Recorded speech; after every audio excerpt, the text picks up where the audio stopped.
Welcome on into the Wolverine.com podcast. This is the Maize and Blue Breakdown. Clayton Sayfie here with Anthony Broome. We're going to preview Michigan football against Indiana. We'll talk a little basketball as well. We had Juwan Howard, Devontae Jones, and Hunter Dickinson for press availability today, which is Thursday. So we will do a couple takeaways from that, preview a little bit before Michigan takes on Wayne State in its exhibition game on Friday night at Wayne State to open up the new arena there. And then the Wolverines take on Buffalo November 10th, next Wednesday, for the regular season opener. But Anthony, man, and then we'll get our college football picks as well. But Anthony, how's it going? Going good. It seems the time that passes between us doing some kind of podcast are getting slimmer and slimmer. So it's always good to be back. Good to be back quickly. There's always thanks to everyone who hopped in on the live stream. You guys will see that after the fact. See this one after the fact, I should say, if you're watching. But yeah, just another week. We're entering that sweet spot of the year. I call it a sweet spot. I mean, we're going to be busy as hell, but football and basketball overlap is always a trip. So it's time to get after it.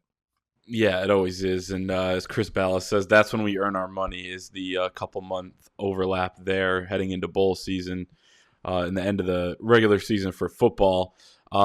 If the people out there, if you haven't noticed, the Wolverine.com is now on the On3 network. Brand new site, brand new network. We're one of the first 10, I believe, sites to join over to On3. Started by Shannon Terry, who started 24/7. He started Rivals, built those things into monsters, sold them both for a lot of money. I don't want to go into all of his details, but it's out there publicly. Super successful guy, has a great vision for this site, and we're super happy to be over there. The Wolverine.com team, Chris Ballas, John Borton, EJ Holland, Tim Verghese, who is our new hire. I hope I'm pronouncing that correctly. Anthony, correct me if I'm wrong there, if you even know. And then obviously us two are over there as well. So the entire Wolverine.com team. Yeah. On the On3 network. You can join for $1 for an entire year. So it's just $1. Try us out for that year. We will, come on over from our old site network, and we will win you over in the next year. It's a personal guarantee with no legal backing there. Do not sue me if you end up leaving. On3's legal is tugging at its collar for a statement. But no, all I'll add to that is that in a weird roundabout way, I have now, this is the third of Shannon Terry's 3 projects that I will have been a part of in some capacity. And with what I've seen so far and with what's coming down the pipe with not only our site, but the On3 network as a whole, this is going to blow people away. I'm so excited to be a part of it. There's no doubt. Revolutionizing the college sports scene when it comes to media. So join us over there for just $1. Just go to the Wolverine.com. Tons of it's plastered all over. You can just sign right up for that $1 for an entire year. So no reason not to do it. Anthony, let's start with Michigan football. Obviously, it's Thursday. We've talked a lot about Michigan's loss to Michigan State and what went wrong. There were a lot of positives as well in that game, but too many missed opportunities. I guess it's kind of hard to turn the page if you're Michigan from that game to play Indiana. But, man, with the way people are kind of talking, and I know it's died down a little bit in the last day or two, but you would feel like this is not the number 7 team in the country right now, with a shot at potentially making the Big Ten championship game if they win out and things go their way, or making the college football playoff potentially without even making the Big Ten championship game even. So like I said, in the last couple of days, I feel like the narrative has kind of shifted back to reality a little bit, but it stings a lot because you had a 16-point lead on the road at Michigan State, and the fact that Michigan State is one of your top 3 rivals. So it stings, but Michigan still got a lot to play for here in November. We've been talking about November and how big it's going to be, and we kind of put that last game in the November category, but it's here, and Michigan's still the number 7 team in the country, coming off of last season. It's pretty remarkable. Yeah, this is the thing, Clayton. The narratives and the talk about the missed opportunity have been what they are because 7 years in, they're 3-9 in those type of rivalry games, and they have to wear that, and they are. I think people in that building will tell you, take the previous 6 years out of it. they let one slip away on Saturday, whether it be bad breaks, bad bounces, whether it be their own inability to execute and make timely plays. But the narrative, I think a lot of that narrative has been what it is because we know we've seen it in the past, and I think people are using that to predict the future. And I think to a certain extent that's fair. At the same time, this is a team on Saturday that was right there with, I think we can safely say, one of the 10 best teams in college football now. That's close but no cigar is not going to make anyone feel better about that game and what the outlook might be. Like it certainly it adds a little more pressure, like the margin of error down the stretch here. If you want to go to Indy, if you want to be in that playoff conversation, that margin of error gets a little bit less. I mean, a lot bit less now because you lost a pretty big fulcrum game there. So, like I said, I think that again, we've talked about all year about how this schedule is set up for them. This is a bad Indiana team. This is a really bad Indiana team. They've come crashing down to earth in a big way, and similar to Northwestern coming off the bye week, or they'll go play Penn State in 2 weeks and then have Maryland after that. It's like these big games that they have down the stretch are kind of sandwiched in between, to call a spade, games that Michigan should win and should win pretty comfortably. Now, is that to say that there might be I could see there being a little bit of a hangover on Saturday, and I'm sure we'll talk about that game. We're going to talk about that game here in a bit, but like I said, I think that opportunity arises to, the only way to put losses behind you is to go win the next week. You don't let one loss turn into two. And knowing what we do about this team, the approach, the players only meeting on Monday, I do think that this team is ready to turn the page, and their fans don't want to hear it, but the goals that they have are still in front of them. Yeah, and I think fans should want to hear it. I mean, because you'd much rather be in this spot than just about every other team in the country, believe it or not. There's probably 6 teams, the 6 teams that are ahead of them that you'd rather be in their spot. I mean, you could maybe argue a team, 1 or 2 spots below or whatever might be in a better spot because, the schedule coming up and whatever. But Michigan not only is 7-1 and won their first 7 games for the 5th time in the last 45 years, a great accomplishment in and of itself, but has great opportunity here this month against a good Penn State team. I think that's fair to say at this point. They were teetering on like, what the hell's going on last week, but they're a good team, maybe a pretty good team, maybe a pretty darn good team. I kind of have these different levels there for like how I describe a team. And then Ohio State, a team that's really, really good, that's going to be that signature win. If you win the rest and that game, you're going to be right there where you need to be in terms of college football playoff. And they're not unbeatable this year. I mean, we've already seen that with Oregon, sorry. And, we've seen their flaws. Like, even in some of their wins, they have some flaws. So Michigan's going to have a great opportunity in this month. But, the thing that hurts the most, I think, from the Michigan State game is that Michigan did look like the better team, but they didn't play the best on that day. And Michigan State maximized every single opportunity they had. Every big run ended up being a touchdown. It wasn't a big run and then you stall out in the red zone. It was a big run that ended up as a touchdown. And, Michigan, 4 field goals that they settled for in the red zone, not 50-yard field goals, 36-yard field goals and 35-yard field goals and all of that. So missed opportunities. It sucks, but you're right. I mean, this team feels like they're going to turn the page pretty quickly. It feels like they have their head on straight when it comes to moving on from this loss, but the real test is going to be Saturday night because this team hasn't faced this type of adversity yet. We've seen them get down against Nebraska. We saw them, against Wisconsin lose some of that momentum at the end of the first half and all of that, and they've responded really well. But losing a game, I think, is a completely different beast when it comes to how they're going to respond. So we'll find out on Saturday night. And you're in a pretty good spot here if you're Michigan. You mentioned Indiana being a pretty bad team. I agree, especially on the offensive side. What have you seen from them so far diving into it this week? Because it seems like a very offensively challenged team, a defense that has played well in some games but terrible in others. And I know they've had injuries on both sides of the ball. But it's just kind of a team that it feels like Michigan should beat if they're up for it. Yeah, I mean, most of Indiana's success over the last 2 seasons has come with Michael Penix as their quarterback, and he hasn't been healthy. That's kind of been the thing that's really kind of held Indiana back in these last couple seasons when they're right on the verge of doing something. Penix gets hurt and things kind of go to hell for them. And now this year, the bottom's completely fallen out. I've in 2 games that I've watched, I've really only watched 2, maybe 1.5 Indiana games in full this year. And it was obviously you watch when they're playing Michigan State and you watch when they're playing Ohio State. And I think they scored 22 points in those games combined. So they're not really showing up in some of these, big time Big Ten East rough and tumble games here.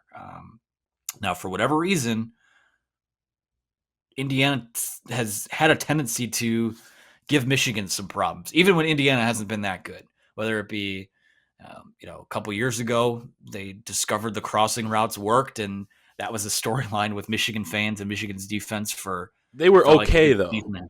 They were okay. Yeah. This is I think this is a much, much worse team. But yeah, probably. I think you're probably right. But Indiana and you're going to get their best shot because Tom Allen coaches them hard. They're a physical team.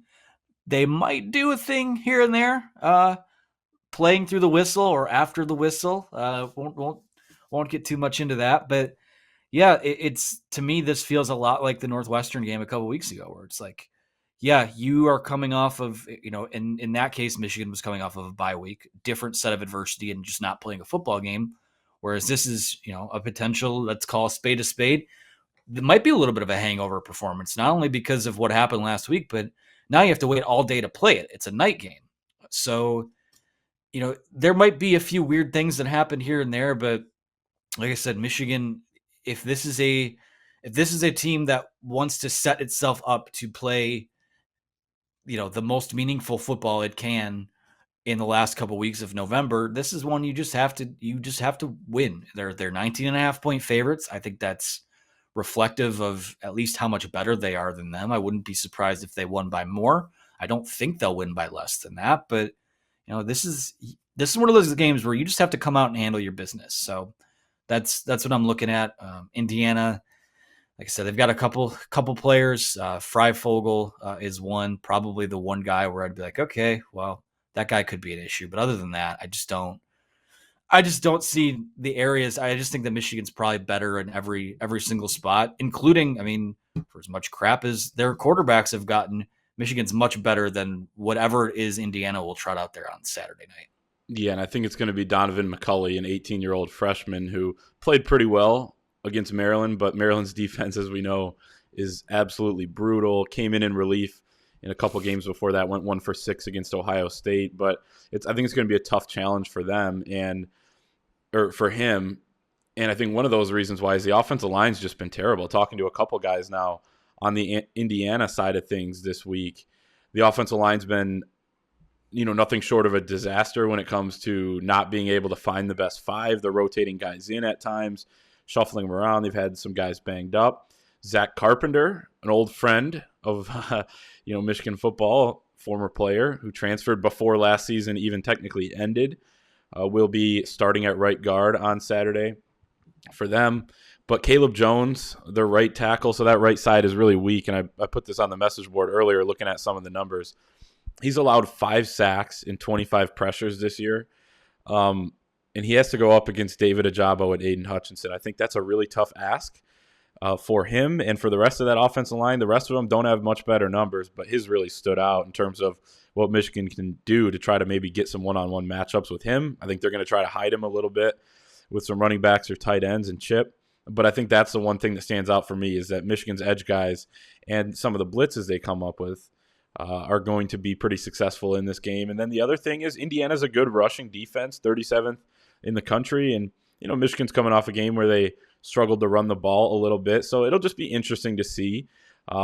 We talk a lot about each week, who's going to stack the box or what are they going to do, especially early on in the season because Michigan was running it so well. Defensive coaches like a Greg Schiano, I feel like he did it a lot. Paul Chryst, wanted to stack the box on them with Jim Leonard, their defensive coordinator. Tom Allen, very defensive-minded coach. I feel like he's going to try to say, hey, we're going to make you throw. And I know Cade McNamara proved a lot last week, but that's the other kind of thing on that side of the ball that stands out to me. No, I don't know how much that's going to work. I think Michigan has a pretty well-rounded offense at this point when it comes to getting more and more balanced by the week, and that will kind of, if you try to take that away, just the run, there's going to be some opportunities in the pass game as well, assuming Cade McNamara is 100% healthy, because, man, did he take some shots. That 1 3rd down that Blake Corum missed the pass pro on was a hell of a shot, and I know he did go into the medical tent at one point during that game, and so you hope he's healthy if you're Michigan, but even so, I feel like this team should be able to get it done like you said, and there's just so many matchups when you go through it that Michigan has the advantage in. Yeah, it's one of those games where if because they have so many matchups in their favor, now you have to execute. But if you're, coming away even in some of those matchups, if you're losing a lot of those matchups, then I guess you kind of turn it to not only the leadership on the team, but how the staff helped them turn the page as well. So I feel like, as rough as last week was, you just go out there and play football. And if you're mad, if you're pissed about what happened in East Lansing, go take it out in Indiana. Because, like I said, after Indiana comes Penn State, and then there's Maryland, and there's Ohio State. Like, there's not much time left in the season, but there's still too much to play for to hang your head about what happened last week. More dangerous opponent before the Northwestern game, whatever you thought of Northwestern going into that, including the situation with coming off the bye week or whatever, or Michigan coming off a loss against this Indiana team. What do you think? Whew, that's tough. I'll say Indiana just because I think they're more talented than Northwestern was. The quarterback thing, obviously that's a huge variable in that too. If they had Penix, maybe you'd feel better. But if they had Penix, they wouldn't be 2-6, but you'd probably feel a little more on alert for what they might bring to the table. I do think it's Indiana because I think, for as well coached as Northwestern is, I just think if you put those two teams up against each other, I think Indiana would win. So, and plus, like I said, the emotions of coming off the emotions of last week, coming off, it's going to be a night game. I see it. Indiana is going to push back just a little bit harder than Northwestern did.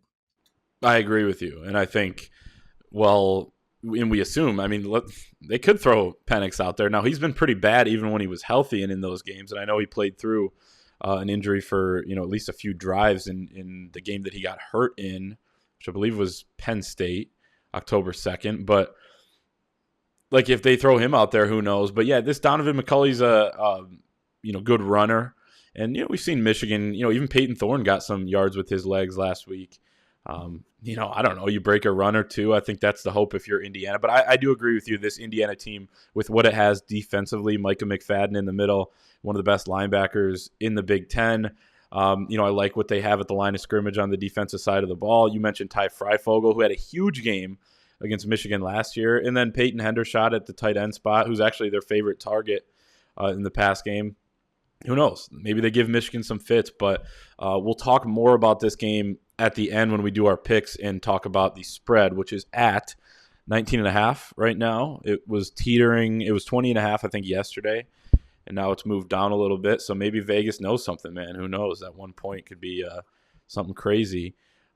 Let's shift focus, though, to basketball, which I'm excited for tomorrow. Michigan versus Wayne State in exhibition action, just to see the boys out there and, see the look of this new team. Because, every team has a new feel, a new look. Even the coaching staff, the way they respond to their team is a little bit differently. This is a much younger team than it was a year ago. So I think there's going to be some growing pains. And, man, going into what we learned from talking to these players and Juwan Howard today, Devontae Jones continues to impress me in these press conferences, and the things he says are just so smart, and talking about how, man, he really likes the way the starting five, which he revealed to be Devontae Jones himself, Eli Brooks, Caleb Houston, Brandon Johns, and Hunter Dickinson, as we expected. But he said, man, they've come together really quickly. Some of the young guys have had some growing pains, and they're not going to be playing their best basketball in that first month. It's going to be kind of a trial by fire for some of these guys. And it's kind of what I expected, that this team's going to come along slowly but surely and still be really good. Like, they're starting at a great point, no doubt. Maybe even higher than last season when you remember some of the struggles early on. Even though they didn't drop those games, they were, they go to overtime with Oakland and all of that. There's going to be some growing pains, but I thought that impressed me, just the self-awareness of and understanding that going in, that you can't lose hope even if you do have some early struggles. Yeah, I think I'm trying to remember. Someone had tweeted this out earlier in the week, and I think it's a great point. Like, there's this narrative right now that Michigan is bringing this super young basketball team into the year, which, I mean, they have 6 freshmen, and probably what, 4 of them we expect to play. So, to a certain extent, that's true. That's half your lineup, but you have a 4-year guy in Devontae Jones. You have a 5th-year guy in Eli Brooks. You have, the defending Big Ten freshman of the year. You have a senior in Brandon Johns. Like, this isn't a bunch of puppies out there. This is actually a pretty nice blend, and I think this is the type of program that Howard wants to build. You have a nice blend of veterans and these young guys who might be your, um, the pros at the prom, so to speak, when you talk about a Caleb Houston or a Musa Diabate. So, yeah, I think that it's going to be. Do I think it's going to? It's come pretty easy for them. Not, I mean, they've worked for it, but the game results and the early success over the last couple of years has come pretty easy for them. Remember, they got off to that huge start in Howard's first year. They won that tournament in the Bahamas. Last year, non-conference play was a lot different, but they still took care of business there. It's a little more difficult of a non-conference slate this year, and they're going to drop some games because that's what's going to happen. When you play 35, 40 games in a season, more than that, if you play for a national title, you're not going to be perfect every night. So I think that there probably will be some early growing pains. When I look at the Big Ten this year, I see it being a little more top heavy in that top 3 to 4, as opposed to years past. You could say, hey, anyone in that top 7 or 8 can beat anyone. I think there's a little more separation in this year's Big Ten, but they have a great shot to repeat as regular season champs. And then, for what my money's worth, how do you define this season as, we'll do a basketball preview podcast, but I think that these guys, if they can't get into that second weekend of the tournament, I think they'll be pretty upset. So, like I said, it's been a physical camp. We've heard about Musa Diabate and Hunter Dickinson. We've heard about the freshmen walking out of practice with bloody lips, and Brandon Johns had a black eye. So, like, there's a big target on their backs this year, but I don't think anyone's putting a bigger target on Michigan than Michigan itself. It's a new year. Juwan Howard says they're playing for a new trophy, and like you said, I think all of that is permeated into the way that they've been preparing for the season. Everyone just feels really comfortable, confident, and at ease with everything.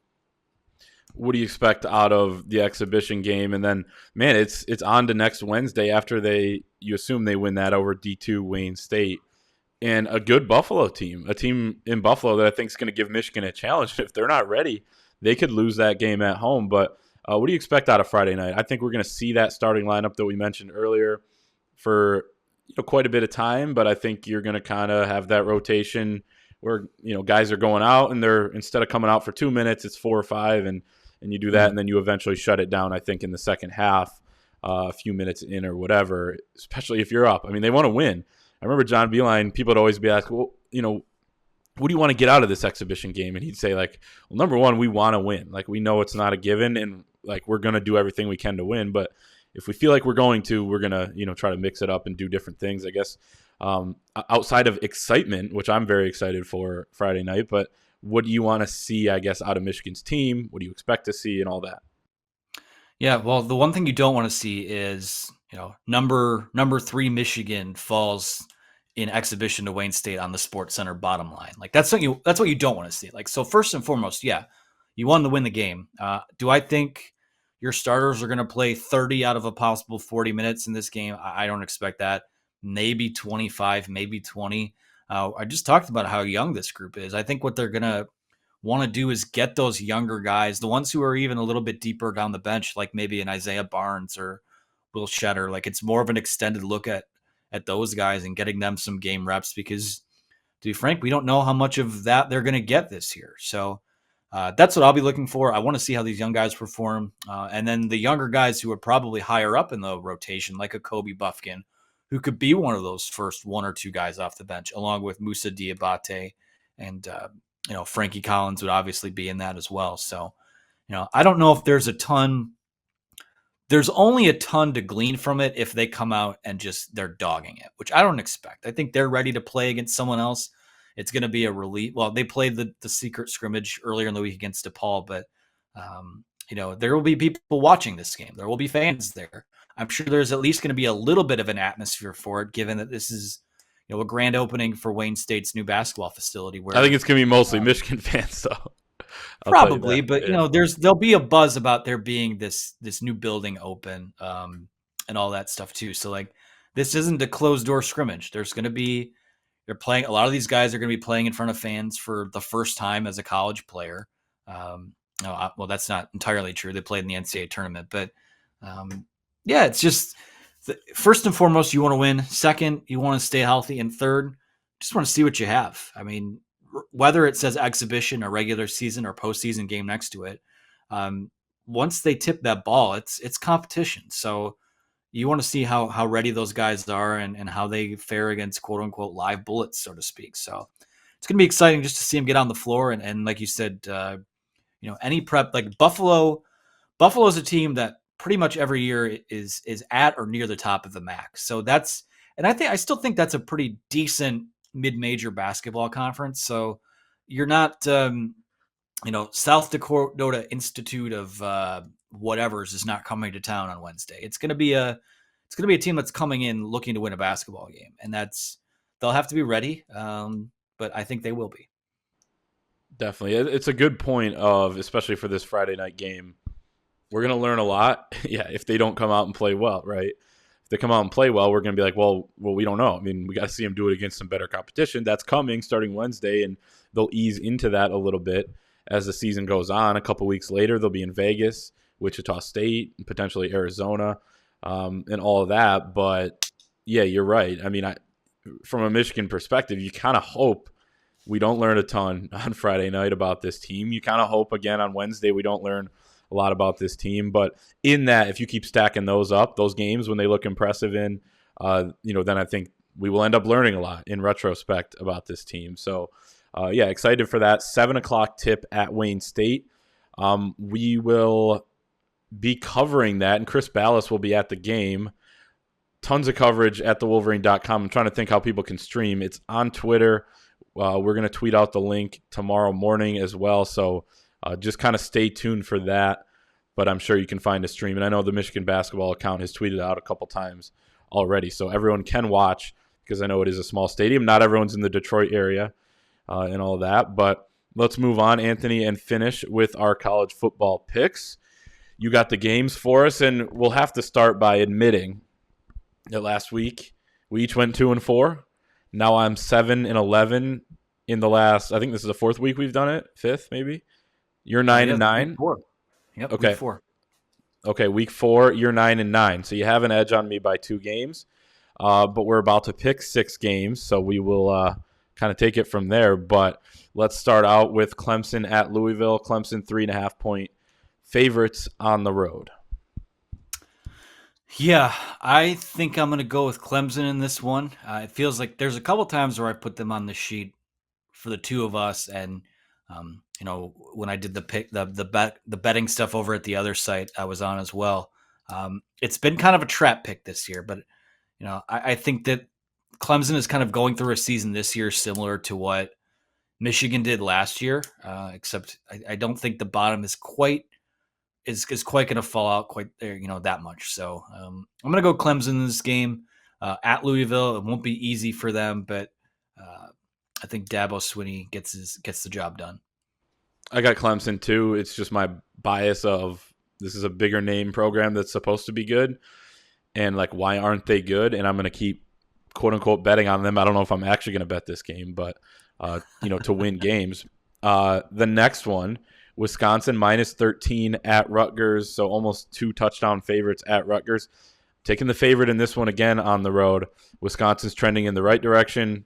Rutgers, they've played a couple good halves of football or whatever, but it's I think Wisconsin's going to come in and own the line of scrimmage like they do. Rutgers tries to do that, but I think Wisconsin has more manpower up there, and it's just not going to be enough for Rutgers. So I got Wisconsin by a couple touchdowns plus. I'm gonna deviate here. I'm gonna go with Rutgers only because I'm still skeptical that Wisconsin has turned a corner here. Now Iowa bombing it like it has the last couple of weeks has opened the door for everyone in the Big Ten West, and I think Wisconsin will win this game. But Rutgers needs to play a little bit better. They haven't since Big Ten play started. They've struggled here. Wisconsin will win, and I think they'll probably still win by 2 scores. But I think I'm going to go with Rutgers to do a backdoor cover here. Okay. Yeah, I also think I made a vow after I was like, my lock of the week a couple weeks ago was Rutgers over Northwestern, and then I ended up being wrong by 14 points or whatever it was. So that'll change things a little bit. Yeah. So sometimes you get burned, and it's like, you can't fool me twice. If you fool me twice, you can't get fooled again. So Oregon 6.5 point favorites at Washington, a team that the fans here know quite a bit from Michigan beating them earlier on in the season. Man, I think if you're the Ducks, you see the college football playoff rankings come out. You see what you can do, and potentially, if you win out, you're going to be in it looks like. I think that's going to motivate them. They're going to win this game, so I'm taking another favorite. Yeah, I'm going to go with Oregon too. Kayvon Thibodeau is back, and he almost single-handedly won them that game a couple weeks ago at UCLA. I was so impressed with what he saw, watching him with a vested interest, given that we're both Lions fans, of course. It's a curse of ours. But, yeah, Oregon, I think it was they have the best – they might have the best win of anyone right now with that win at Ohio State. So they have to know – like they let one slip a couple weeks ago when they lost to Stanford, but – I think if they take care of their business, they're going to find a way into this playoff. And Washington, having seen them in person, I just don't see it with them. Yeah, you mentioned it's something I noticed about the committee on Tuesday night was they seem to value good wins a lot more than a bad loss. They don't care as much who you lost to, and Oregon's getting rewarded for that win over Ohio State, for winning the rest of their games outside of that Stanford game. And, when you look at that and you realize that the Pac-12 could get back in, I think Oregon's going to be really motivated in this game to come out and win by more than 6.5 points. Michigan State, 2.5 points, another road favorite at Purdue. Am I going to pick another road favorite? No, I am not. I'm going to pick Purdue to win this game outright.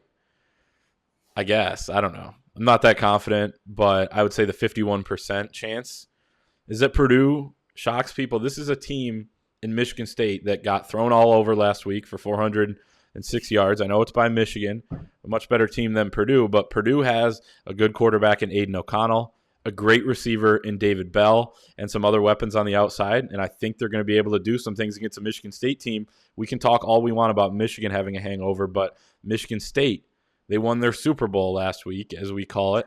And yeah, so I don't know. Purdue, at least to cover. Yeah. I'm struggling with this one.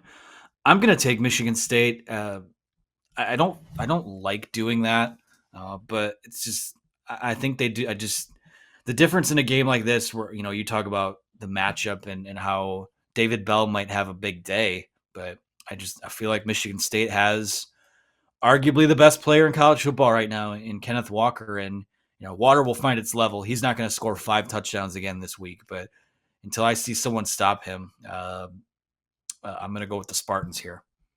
I've seen a couple teams stop him. Sadly, not Michigan, but can Purdue stop him though? Yeah, I don't know. I mean, they have some guys. George Karlaftis is incredible, but more on the pass rushing side of things. Yeah, that it's going to be a very, very interesting game to watch. What time is that, Anthony? It's a 3:30 game. Okay, so we'll be able to – those are fun because we can catch some of that at home before, and then you see it the rest of it in the press box, and it ends right around time. Unless it's on Fox, it'll probably end when Michigan's game – actually, never mind. Michigan's on Fox too, so it's going to be a long, long night. But Texas at Iowa State. Iowa State, 6.5 point favorites at home. They just lost to a terrible West Virginia team. So all the Matt Campbell people out there are probably a little upset about that. But Texas, cover 6.5 points. too many points for me. I'll take them. Oh man, yeah. I mean, how Matt Campbell's star has dimmed a bit this year has been. I know for Michigan fans, it's been kind of been a role reversal from how they talk about the guy that's there now. But how does I'm going to go with Iowa State. This monkey stuff at Texas with the assistant coach, like they can say what they want. That's a big distraction. I forgot about that. And they don't. Texas doesn't win. They don't win these big. This is a big game. This is a big matchup type of game. So, yeah, I'm going to go with Iowa State here. Okay, so we're head to head on that one. Finally, Indiana at Michigan. We can kind of insert these in when we do the records for our staff picks. I don't have a score yet. I haven't decided if I think Michigan's going to cover the 19.5 right now, but I guess any thoughts on that? I think it's pretty accurate spread, and that's why I'm so torn on it. Could be a 3-touchdown win. Could entirely see it being a 17-point game, 14-point game, something like that, depending on how it plays out. You just never know. But I guess any thoughts, or do you have a pick ready yet? You don't have to give an exact score, but. Yeah, I have a pick ready. I think Michigan will cover this spread. I don't know if Indiana's going to be able to, it seems like Michigan might have found something in terms of a guy that can be consistently explosive in the passing game. And I think that Eric All will play. So that's another guy that's emerged in the last couple of weeks. I just feel like this is going to be, for them, the committee kind of, I don't want to say they did them a favor, but they stayed inside the top 10. They're at number 7. The message was clear in that you win your games, you handle your business, you're going to be there at the end. So I think that the players only meeting will probably help them reset. There's a long way to go until that last weekend in November, but this is going to be the first step for them resetting for that. So I will go with Michigan here. It's a good point. I can't believe we've gone through this entire podcast and not mentioned Andrew Anthony, who had the breakout game, 155 yards, 2 touchdowns. Eric All, his 10 receptions are the most by any Michigan player in a game since J.U. Chesson against Indiana in 2015, where he also had 10 catches, an identical number. I think he had 4 touchdowns. And then, Nico had 3 in 2019 against the Hoosiers. There's been a lot of passing success against Indiana in the recent past when you think back also to Jeremy Gallen in 2013. So we'll see how this Michigan-Indiana game plays out. Feel like I'm leaning, and you made a great case there. After you make that case, I'm thinking Michigan might cover, but I'm still a little bit torn. Stay tuned at thewolverine.com for our staff predictions. Always that teaser there, Anthony. As we know, it's what they call it in the business. You got to tease thewolverine.com staff That's predictions on Friday morning.